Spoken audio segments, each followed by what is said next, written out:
అందరికీ నమస్కారం. ప్రస్తుతం భారతదేశంలో బర్నింగ్ ఇష్యూ ఏదైనా ఉందంటే దేశీయ విమాన ప్రయాణాలు. భారతదేశ ప్రభుత్వం, నరేంద్ర మోడీ గారి ప్రభుత్వం సిగ్గుతో తలదించుకోవాల్సినటువంటి పరిస్థితి. కానీ విమానశాఖ మంత్రి గారి పైకే నెట్టేస్తున్నారు. విమానశాఖ మంత్రికి ఎంత సంబంధం ఉందో భారతదేశ ప్రభుత్వానికి కూడా, నరేంద్ర మోడీ గారి ప్రభుత్వానికి అందరికీ సంబంధం ఉంది. ఒక చిన్న సమస్యను జటిలమైన సమస్యగా చేసి భారతదేశ వ్యాప్తంగా విమానాల్లో ప్రయాణించే ప్రయాణికులకు తీవ్రమైనటువంటి అసౌకర్యాలకు కారణమైంది ప్రభుత్వం. ఇందులో మనం బాధపడాల్సింది, సిగ్గుపడాల్సినది ఏంటంటే ఆ విమానశాఖకు మంత్రి ఈ తెలుగువాడు కావడం. తెలుగుదేశం పార్టీకి సంబంధించిన వ్యక్తి రామ్మోహన్ నాయుడు మంత్రిగా ఉండడం, మన తెలుగువాడు కావడం చాలా సిగ్గుపడాల్సిన అంశం. తెలుగువారి మర్యాద, పరువు భారతదేశ వ్యాప్తంతో పాటు ప్రపంచ దేశాలు, అన్ని దేశాల్లో కూడా ఆ మర్యాదను, ఆ పరువును మనం పోగొట్టుకున్నాం. ఒక తెలుగువాడు విమానశాఖకు మంత్రి అయి ఉండి ఇంత ఘోరమైనటువంటి తప్పిదానికి కారణమవుతారా అని చెప్పి,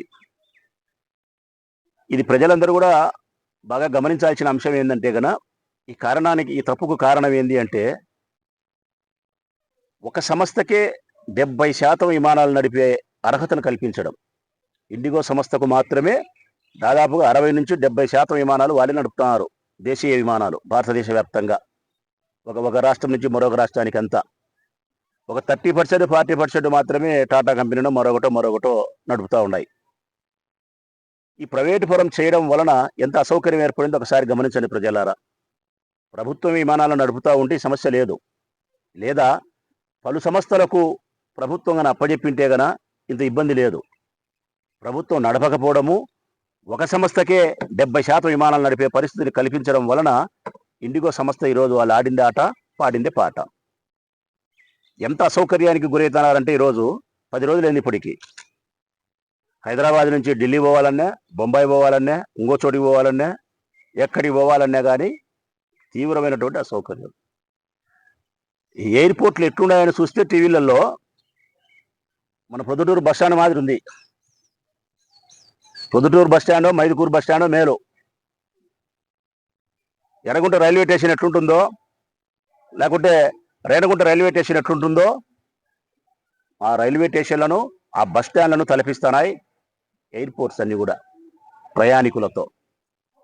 వాళ్ళు చెప్తా ఉండే సమస్యలు, ప్రయాణికులు చెప్తా ఉండే సమస్యలు ఏంటంటే కనుక ఎక్కడ చూసినా కానీ 4 రోజులైంది, 5 రోజులైంది, 6 రోజులైంది, మేము ఎయిర్పోర్ట్లోనే పడిగాపులు కాస్తున్నాము, ఇబ్బంది అవుతుంది.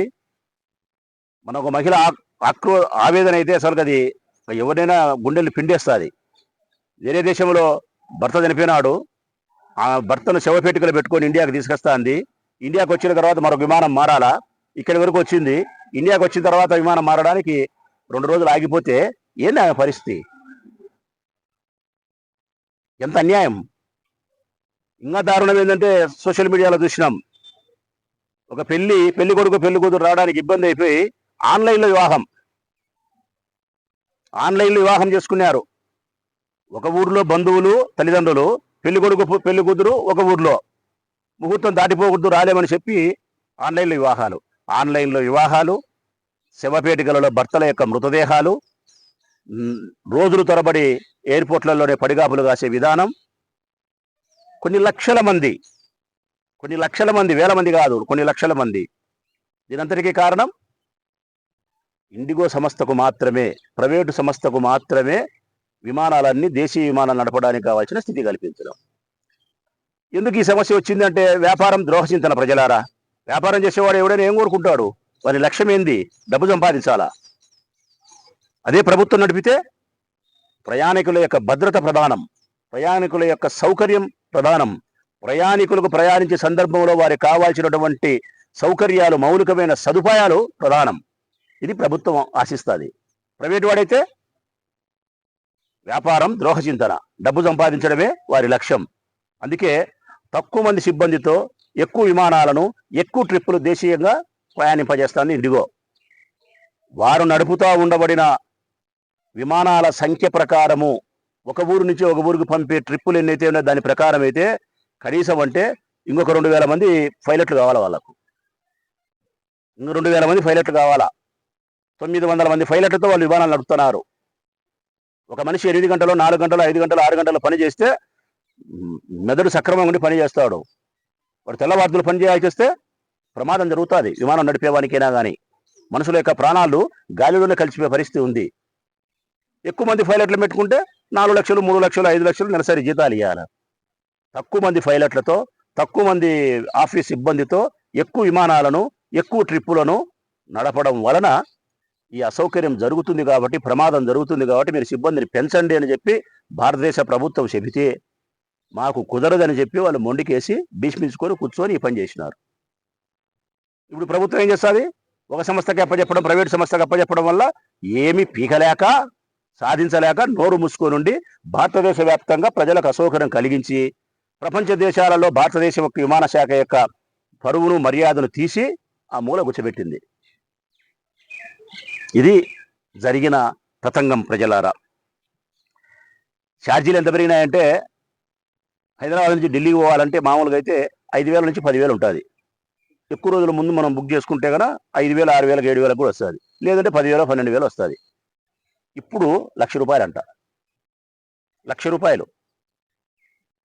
విపరీతమైనటువంటి ఛార్జీల పెంపుదల, దినాల సరిబడి ఎయిర్పోర్ట్లలో పడిగాపులు, వాళ్ళకు ఉండబడిన అత్యవసర పనులు అన్నీ కూడా బంద్, మనుషులు చనిపోతే కూడా మృతదేహాన్ని చేర్చుకోలేని పరిస్థితి, పెళ్లిళ్ళు పేరంటాలు ఆన్లైన్లో చేసుకునే పరిస్థితి.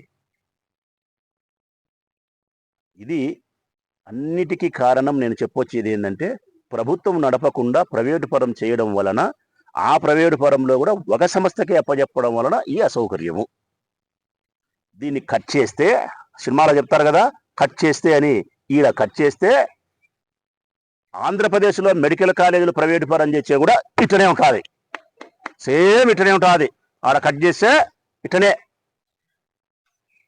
మెడికల్ కాలేజీలు ప్రైవేటు పరం చేస్తే ఈడ కూడా ఢిల్లీకి పోయేదానికి ₹1,00,000 టికెట్ పెట్టినట్టు మెడికల్ సీటుకు ₹1,00,00,000 పెట్టాల్సిన పరిస్థితి వస్తుంది. ₹1,00,00,000. ఆడ ఎట్లయితే ఛార్జీలు పెరిగినాయో ఈడ సీటు యొక్క ధరలు అట్లే పెరుగుతాయి. ఆడెట్లయితే భద్రత లేదో ఈడ చదువుకు నాణ్యత ఉండదు. ప్రభుత్వం నడిపితే విద్యకు నాణ్యత ఉంటుంది. ప్రభుత్వం నడిపితే తక్కువ ఫీజులతో పిల్లలు విద్యావంతులవుతారు. ప్రభుత్వం నడిపితే సౌకర్యాలతో కూడిన విద్యార్థుల యొక్క చదువు సాగుతుంది. నారాయణకిస్తే ఆడ ఇండిగో సంస్థకి ఇచ్చినారు అన్ని, ఇక్కడ నారాయణ సంస్థకి ఇస్తారు. నారాయణ సంస్థకి ఇస్తే ఏం చేస్తాడు? ఆడ ₹1,00,000 ఢిల్లీ పెట్టేట్టు మెడికల్ సీట్ ₹1,00,00,000 పెడతాడు. తక్కువ మంది పైలట్లతో నడిపినట్టు తక్కువ మంది లెక్చరర్లతో తక్కువ మంది సిబ్బందితో వ్యాపారం చేస్తాడు. వ్యాపారం ద్రోహ చింతన. ఇంకా నారాయణ ఉద్దేశం అయితే డబల్ ద్రోహ చింతన. ఇదే కదా జగన్మోహన్ రెడ్డి చెప్పింది, ఇదే కదా. మెడికల్ కాలేజీలు ప్రైవేటు పరం చెయ్యొద్దయ్యా, ప్రభుత్వం నడిపితే గన తక్కువ ఫీజులతో పిల్లలు విద్యావంతులై డాక్టర్లు అవుతారు, పేదవారి కళ సాకారమవుతుంది అని చెప్పినాడు. లేదు, విద్యని కాస్త పక్కన పెడదాం. ఒక పేదవాడు గుండె జబ్బు వచ్చి ఆసుపత్రికి పోతాడు. ఆ private college medical college private పరం అయితే అందులో ఉండబడిన సూపర్ స్పెషాలిటీ హాస్పిటల్లో పోతే 8 లక్షలు 10 లక్షలు అంటారు గుండెకు జబ్బుకు. మా పొద్దుటూరునికి ఒకసారి మా వానికి ఎవరికన్నా మేము పులిందలో పోవాలా, సూపర్ స్పెషాలిటీ హాస్పిటల్ అది ప్రైవేటు పరం చేసి పెట్టినారు, 10 లక్షలు కట్టు అంటాడు. 10 లక్షలు కట్టే స్తోమత ఈ పేదవానికి ఉందా? చచ్చిపోడా? ఇదే కదా జగన్ చెప్పింది, జగన్మోహన్ రెడ్డి గారు చెప్పింది ఇదే కదా. అయ్యా, విద్య దూరం అవుతుంది, వైద్యం పేదవారికి దూరం అవుతుంది, బడుగు బలహీన వర్గాల పేదరిక వర్గాలకు సంబంధించిన పిల్లల యొక్క కళ కలగానే మిగిలిపోతుంది డాక్టర్ కావాలనేది అని చెప్తే మా మాట వినాలే. కరెక్ట్గా ఇప్పుడు దేశ విమాన సౌకర్యాలకు సంబంధించి మెడికల్ కాలేజ్ సంబంధించి లింకు కరెక్ట్గా సరిపోతుంది. వీడికైనా బుద్ధి రావాలా చంద్రబాబు నాయుడుకు. ఆడ ఇండిగో సంస్థకు మాత్రమే ప్రైవేటు పరం చేయడం వలన ఏ అసౌకర్యం ఏర్పడిందో ఈడ మెడికల్ కాలేజీ నారాయణకో పుల్లయ్యకో సుబ్బయ్యకో ఇచ్చి ఇదే పరిస్థితి ఏర్పడుతుందిరా స్వామి. జగన్మోహన్ రెడ్డి గారు చెప్పింది సత్యము, 1,00,000 సంతకాలు ప్రజలు చేసినది సత్యము. అందుకే నా బుద్ధి మారాలా, నా మనసు మారాలా అని చెప్పి మనసు మార్చుకుంటే పర్వాలే. రేపొద్దున ప్రొద్దుటూరు లాంటి ఊర్ల నుంచి 175 నియోజకవర్గాలలో 26 జిల్లాలలో మా నియోజకవర్గాల నుంచి జిల్లా హెడ్ క్వార్టర్స్కు రేపు సంతకాల సేకరణ చేసిన పుస్తకాలను పంపిస్తున్నాం. రేపు ఉదయం 10 గంటలకు ప్రొద్దుటూరు నియోజకవర్గం నట్ట నడిబొడ్డున ఉండే రాజశేఖర రెడ్డి విగ్రహం ఎక్కడైతే ఉండే శివాలయం సెంటర్లో ఉందో అన్వర్ థియేటర్ దగ్గర, అక్కడి నుంచి ఊరు బయట వరకు ర్యాలీగా పోయి ఆ నుంచి మా పట్టణ అధ్యక్షుడు కానీ మా పట్టణ అధ్యక్షురాలు కానీ మహిళా అధ్యక్షురాలు కానీ ఈ పుస్తకాలన్నీ 1,400 సంతకాలైనాయి ప్రొద్దుటూరులో. 1,400 సంతకాలు. ఈ పుస్తకాలన్నీ కడపకు చేరుస్తారు. కడప నుంచి 15 తారీఖున ఒక 10,000 మంది ర్యాలీ చేసి పుస్తకాలతో తర్వాత అమరావతికి చేరుస్తారు. 16 గాని 17 గాని మేమందరం జగన్మోహన్ రెడ్డి గారితో కలిసి ఇన్ఛార్జీలము గవర్నర్ గారికి విజ్ఞప్తి చేస్తాం. అయ్యా, మెడికల్ కాలేజీలు ప్రైవేటు పరం చేయొద్దు. ప్రైవేటు పరం చేస్తే ఇదిగో ఈ దేశీయ విమానాల యొక్క పరిస్థితి ఎట్లుందో అదే పరిస్థితి ఇక్కడ జరుగుతుందని చెప్పి ఆయనకు మొరబెట్టుకొని వస్తాం. ఈడికైనా జగన్మోహన్ రెడ్డి చేసిన దాని వలన చంద్రబాబు నాయుడు ఈడికైనా బుద్ధి వస్తే పర్వాలే. ఈ ఎపిసోడ్లో ఒక కొసమెరుపు ఏంటంటే, ఆశ్చర్యం కలిగేది ఏంటంటే, హాస్యం ఉండేది. దేశంలో విమానాల యొక్క ప్రయాణ సౌకర్యానికి తీవ్రమైన ఇబ్బంది కలిగితే జాతీయ మీడియా ప్రశ్నిస్తే మనం సోషల్ మీడియాలో చూసినాం. తెలుగుదేశం పార్టీకి సంబంధించిన నాయకులు ఏం చెప్తున్నారంటే, మా Lokesh Babu dark room లేకపోయినాడు, monitoring చేస్తున్నాడు, దాన్ని మొత్తం పర్యవేక్షణ చేస్తున్నాడు, సమస్యను పరిష్కరిస్తాడు అంటాడు. అసలు ఆ జాతీయ మీడియానికి అర్థం కాలే. లోకేష్ బాబుకి ఏం సంబంధం ఉంది? భారతదేశ విమాన శాఖకు సంబంధించిన మంత్రికి లేని సంబంధం ఈయనకేం సంబంధం ఉంది? రాష్ట్రంలో విద్యాశాఖ మంత్రికి భారతదేశ విమాన శాఖకు సంబంధించిన సమస్య ఏ విధంగా పరిష్కరిస్తాడు? దూదేకినట్టు ఏకి పారేచ్చే జాతీయ మీడియా అన్ని మూసుకున్నారు తెలుగుదేశం పార్టీ వాళ్ళు, నవరంధ్రాలు. దీన్ని నాకేమనిపిస్తుందంటే, నేల మీద ఉండే సమస్యలు పరిష్కరించలే లోకేష్ బాబు. ఆయన శాఖకు సంబంధించినటువంటి విద్యాశాఖకు సంబంధించినటువంటి ఫీజు రియంబర్స్మెంట్కు సంబంధించిన సమస్యను నేల మీద ఉండే సమస్యను పరిష్కరించలేని ఈ పెదమోగోడు గాలిలో తిరిగే విమానాల యొక్క సమస్యను పరిష్కరిస్తాడంట. ఇయే కదా గాలి మాటలంటే. ఈ గాలి కూతలే మానుకోవాల ఇల్లు. ఉట్టికి ఎగరలేనమ్మ స్వర్గానికి ఎగిరిందంట. ఉట్టి మీద పాలగిన ఎందుకు లేకుండా అమ్మ నేను స్వర్గానికి ఎగురుతా అనిందంట. నీ విద్యాశాఖకు సంబంధించిన ఫీజు రియంబర్స్మెంట్ సమస్య తీర్చలేక పిల్లోళ్ళు వచ్చి ధర్నాలు చేస్తున్నారు. ప్రైవేట్ కాలేజీల యాజమాన్యాలు వచ్చి ధర్నాలు చేస్తున్నాయి.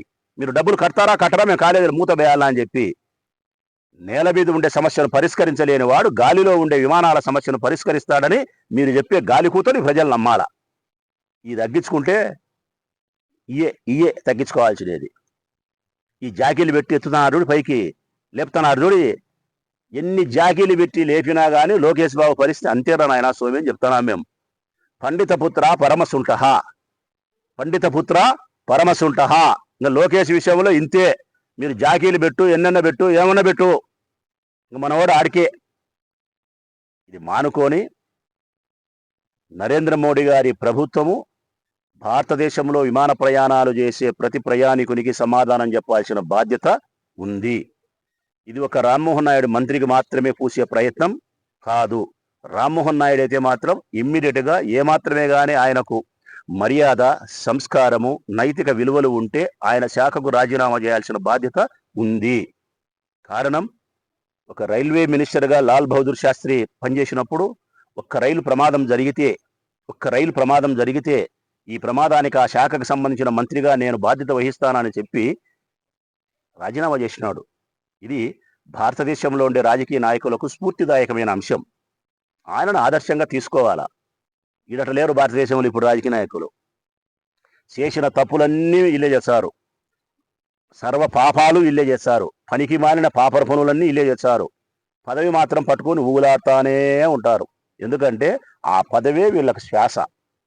ఆ పదవి లేకపోతే ఈ శ్వాస ఆగుతుంది, మరణంతో సమానం వీళ్ళకు. అందుకే రామ్మోహన్ నాయుడు కూడా రాజీనామా చేయకుండా ఉన్నాడు. నిజంగా మేము అడుగుతా ఉన్నాం, ఆ మహనీయుని లాల్ బహదూర్ శాస్త్రిని ఆదర్శంగా తీసుకొని ఈ శాఖకు మంత్రిగా నువ్వు చేసినంత పెద్ద తప్పిదానికి నైతిక బాధ్యత వహిస్తూ ఇమ్మీడియట్గా రాజీనామా చెయ్యాల. నరేంద్ర మోడీ గారి ప్రభుత్వం భారతదేశ ప్రజలందరికీ క్షమాపణ చెప్పి ఈ తప్పును గంటల వ్యవధిలో సరిదిద్దాల్సిన బాధ్యత ఉంది. అన్నిటికంటే ప్రధానమైంది, ఈ ఉపమానాన్నైనా చూసి చంద్రబాబు నాయుడు బుద్ధి తెచ్చుకొని విమానాలు ప్రైవేటు పరం చేస్తే నడపడం ఏ సమస్య జరిగింది, ఒకే సంస్థకు అప్పచెప్పడం వల్ల ఏ సమస్య జరిగిందో, మెడికల్ కాలేజీలు కూడా ప్రైవేటు పరం చేస్తే ఇటువంటి సమస్య ఉత్పన్నమవుతుంది. మన రాష్ట్ర ప్రజల యొక్క అసౌకర్యానికి గురి చేసిన వాళ్ళైతాం, విద్యను వైద్యాన్ని ప్రజలకు దూరం చేసిన వాళ్ళమైతామనే ఈ ఉపమానాన్ని అర్థం చేసుకొని చంద్రబాబు నాయుడు తన బుద్ధిని మార్చుకొని మెడికల్ కాలేజీల ప్రైవేటు పనులను విరమించుకొని ప్రభుత్వమే నడపడానికి నిర్ణయం తీసుకొని ప్రకటిస్తే హర్షిస్తాం. లేదంటే నిన్ను చరిత్రలో చీకటి రాత్రిలో నల్ల సిరాతో లిఖించబడతావనేది మాత్రం స్పష్టం.